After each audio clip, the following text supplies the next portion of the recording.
Very good morning, dear students. Before the start of the class, let us take a pledge to fight the deadly coronavirus. I, Harpreet Singh, commit to be vigilant and bear in mind at all times the risk to myself and my colleagues from COVID 19. I promise to take all necessary precautions that prevent the spread of this deadly virus. I promise to follow and encourage others to follow the COVID 19 appropriate behavior, to always wear a mask, face cover, especially when in public places, to maintain a minimum distance of 6 feet from others, to wash my hands frequently and thoroughly with soap and water. And together, by taking all these precautions, we will win this fight against COVID 19. Students, today we start with chapter number 2, that is banking. And specifically यहाँ पे हम पढ़ेंगे recurring deposit accounts के बारे में. Now first of all we all know that what is a bank. तो bank का मतलब क्या होता है? Bank is a sort of agency और बिजनेस जहाँ पे हम पैसे डिपॉजिट करवा सकते हैं, safeguarding of our belongings हो सकती है, and lending of money in terms of loan जहाँ से हमें मिलता है. तो receiving of money from depositor जो बैंक होते हैं वो मनी को डिफरेंट टाइप्स में अपने पास रिसीव करते हैं in the form of different accounts, और लैंडिंग मनी ऑन डिमांड जैसे लोन वगैरह हमें मिलता है. We get loan from the bank. Housing loans हो सकता है, व्हीलर लोन हो सकता है, पर्सनल लोन हो सकता है. There are various kinds of loan that the bank will provide us at some rate of interest. और हमें कई और यूजफुल सर्विसेज भी प्रोवाइड करता है, जैसे कि हम बैंक में लॉकर्स रख सकते हैं जहाँ पे हम अपने कीमती सामान को हम वहाँ पे सेफ गार्ड कर सकते हैं.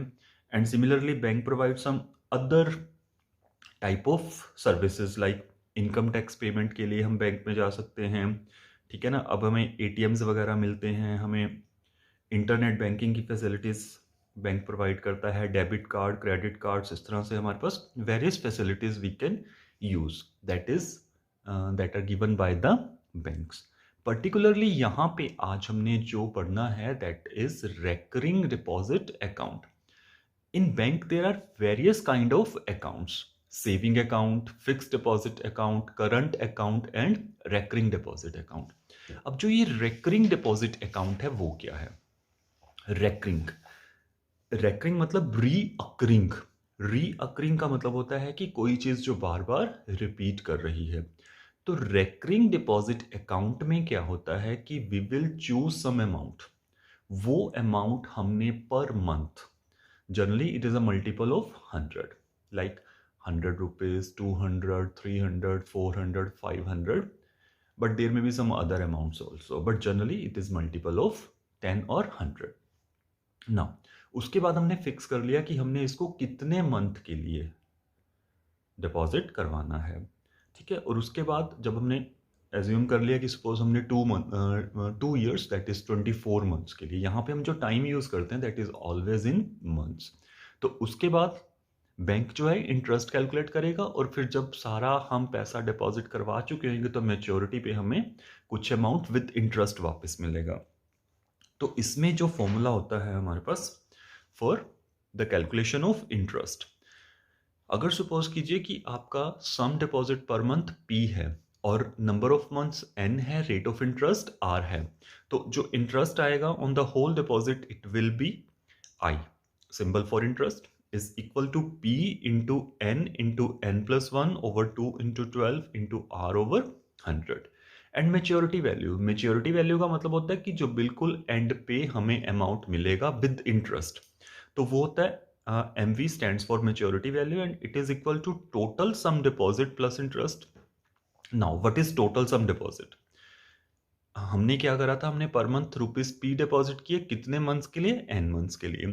तो it will B P into N. जो टोटल सम डिपॉजिट होएगा that is P into N. और इंटरेस्ट हमने ऊपर कैलकुलेट करा था, फॉर्मूला क्या था? P into N plus 1 over 2 into 12 into R over 100. सो P इंटू N में ये प्लस हो जाएगा. तो ओवरऑल मेच्योरिटी वैल्यू डायरेक्ट हम निकाल सकते हैं P into N plus P into N plus 1 over 2 into 12 into R over 100. अब जो वेरियस टर्म्स हमने यहाँ पे यूज करी हैं, P stands for sum deposited per month in the bank, in rupees होएगा, एन टाइम इन मंथ्स होएगा, and r क्या होएगा, rate of interest. Now we will understand these things more clearly with the help of questions. And in questions as you can see in the formula हमारे पास कितने variables हैं. Interest हो गया, maturity value हो गया, सम डिपॉजिट हो गया, नंबर ऑफ मंथ्स हो गया, टाइम हो गया, रेट ऑफ इंटरेस्ट हो गया. तो it means in every formula we have 1 2 3 and 4 variables. अगर हम इंटरेस्ट की बात करें तो उसमें इंटरेस्ट हो गया, पी हो गया, एन हो गया, आर हो गया. There are 4 variables. इसी तरह से अगर हम मेच्योरिटी वैल्यू की बात करते हैं उसमें भी मेच्योरिटी वैल्यू होगी, पी हो गया, एन हो गया और आर हो गया. 4 वेरिएबल्स. तो आउट ऑफ दीज 4 हमें कोई भी 3 वेरिएबल्स गिवन हो सकते हैं और हम जो 4th वेरिएबल मिसिंग है उसकी वैल्यू फाइंड आउट कर सकते हैं. चाहे डायरेक्टली हमें पी, एन और आर गिवन होएगा तो हम आई और मेच्योरिटी वैल्यू कैलकुलेट कर सकते हैं. और अगर हमें सपोज इंटरेस्ट नहीं गिवन या मेच्योरिटी वैल्यू नहीं गिवन, मेच्योरिटी वैल्यू गिवन है, सॉरी, इंटरेस्ट गिवन है, मेच्योरिटी वैल्यू गिवन है, लेकिन पी, एन या आर में से कोई एक मिस है तो हम वो कैलकुलेट कर सकते हैं. इट में भी अमाउंट डिपॉजिट पर मंथ भी कैलकुलेट किया जा सकता है, नंबर ऑफ मंथ्स भी कैलकुलेट किए जा सकते हैं, एंड रेट ऑफ इंटरेस्ट भी कैलकुलेट किया जा सकता है. And we will see this in various questions. अब जैसे फर्स्ट क्वेश्चन ही है. In first question, the statement is Manish opens a recurring deposit account with the Bank of Rajasthan and deposits rupees 600 per month for 20 months. Calculate the maturity value of this account if the bank pays interest at the rate of 10% per annum. तो अब इसमें क्या है, बिल्कुल direct question होएगा ये. इसमें हमारे पास जो अमाउंट डिपॉजिट पर मंथ है वो रुपीज 600 है, टाइम मंथ्स में ही दिया हुआ था 20 months, rate of interest r था 10% पर एनम. तो हमने मेच्योरिटी वैल्यू फाइंड आउट करनी थी. तो first we will write the formula p into n plus p into n plus 1 over 2 into 12 into r over 100. तो अब इनकी वैल्यूज, तो मेच्योरिटी वैल्यू होगी rupees 600 plus 20 plus 600 into 20 plus 1 over 2 into 12 plus 10 into 100. अब यहाँ पे simplification, first हमने 2 zeros cancel कर दी, 600 को 20 से मल्टीप्लाई कर दिया, फिर वेरियस कैंसिलेशन करने के बाद जो टोटल वैल्यू आएगी मेच्योरिटी पे वो आएगी 12,000 plus rupees 1,050, that is rupees 13,050. जो मेच्योरिटी वैल्यू होएगी that will be rupees 13,050. Similarly we can solve question number 2. यहाँ पे जस्ट जो टाइम है वो 4.5 years लिखा हुआ है. तो 4.5 years को हम क्या कर सकते हैं, we can change this into months. 4.5 मतलब 9/2 और मंथ्स में कन्वर्ट करने के लिए ईयर्स को 12 से मल्टीप्लाई किया जाता है. तो n comes out to be 54 months. ठीक है. And then question number 3. In question number 3 वो कहता है each of A and B opened a recurring deposit account in a bank. If A deposit rupees 1200 per month for 3 years and B deposit rupees 1500 per month for 2.5 years. Find on maturity who will get more amount and by how much. The rate of interest paid by the bank is 10% per annum. तो question तो ये first के जैसा ही है, लेकिन यहाँ पे comparison है 2 का. तो यहाँ पे हम दोनों के लिए, दोनों पर्सन्स के लिए ए और बी के लिए सेपरेटली कैलकुलेट करेंगे. जैसे फर्स्ट हमने फॉर ए करा, उसकी मेच्योरिटी वैल्यू सम डिपॉजिट था per month rupees 1200, time 3 years था, इट मीन्स 3 इंटू 12 36 मंथ्स हो जाएगा. रेट ऑफ इंटरेस्ट 10% है. तो यूजिंग फॉर्मूला हमने मेच्योरिटी वैल्यू कैलकुलेट करी and it comes out to be rupees 49,860. फिर हमने सेम थिंग बी के लिए कैलकुलेट करी. अब बी के लिए हमारे पास सम डिपॉजिट पर मंथ था 1500, टाइम था 2.5 years, दैट मीन्स 30 months और rate of interest same 10%. Using the same formula of maturity value, the maturity value comes out to be rupees 50,812.50. तो we can see कि A की maturity value कम है और B की maturity value ज़्यादा है. तो therefore on maturity B will get more amount and will get कितने रुपीज उसको more मिलेंगे, डिफरेंस होएगा जो उसका B की maturity value minus maturity value of A. तो जो डिफरेंस आएगा वो आएगा रुपीज 952.50. तो it means B will get more on maturity and by how much, that is rupees 952.50. Now in question number 4, अब यहां पे हमारे पास सिचुएशन डिफरेंट होगी. अब हमें यहाँ पे क्वेश्चन की स्टेटमेंट के अकॉर्डिंग क्या है, Ashish deposit a certain sum of money every month in a recurring deposit account for a period of 12 months. If the bank pays interest at the rate of 11% per annum and Ashish gets rupees 12,715 as the maturity value of this account, what sum of money did he pay for every month? तो अब यहाँ पे क्या होएगा, हमने amount deposit per month calculate करना है, तो उसको हम एज्यूम कर लेते हैं पी, जैसे फॉर्मूले में उसका सिंबल यूज करते हैं पी, तो here we will assume that as P only. Time हो गया 12 months, रेट ऑफ इंटरेस्ट 11%, अब मेच्योरिटी वैल्यू है ₹12715। That means formula P into n plus P into n plus 1 over 2 into 12 into R over 100। Means यहाँ पे जब हम सारी value substitute करेंगे तो आंसर विल बी 12715। अब यहाँ पे P को छोड़ के बाकी सभी n is 12 and R is 11 हमने सब्स्टिट्यूट करी, सिंप्लीफाई करा, यहाँ पे हो गया 12P, ये 12 कैंसिल, तो ये हो गया P into 13 into 11 over 200, 2 into 100 is equal to 12715। Take LCM 200, it is 24P plus 143P is equal to 12715। 200 cross multiply हो जाएगा एंड दिस इज 2543, ये डिनोमिनेटर में आया एंड इसको कैंसिल करेंगे तो 5 पे कैंसिल हो जाएगा, तो P is equal to 5 into 200, तो P आ गया ₹1000। इसका मतलब sum deposit per month by Ashish is ₹1000। अब जो क्वेश्चन नंबर 5 है उसमें भी हमने मंथली इंस्टॉलमेंट कैलकुलेट करनी है and that is same as question number 5, exactly same है, सिर्फ वैल्यूज डिफरेंट कर दी हैं, तो उसको हम सिमिलरली कैलकुलेट कर सकते हैं।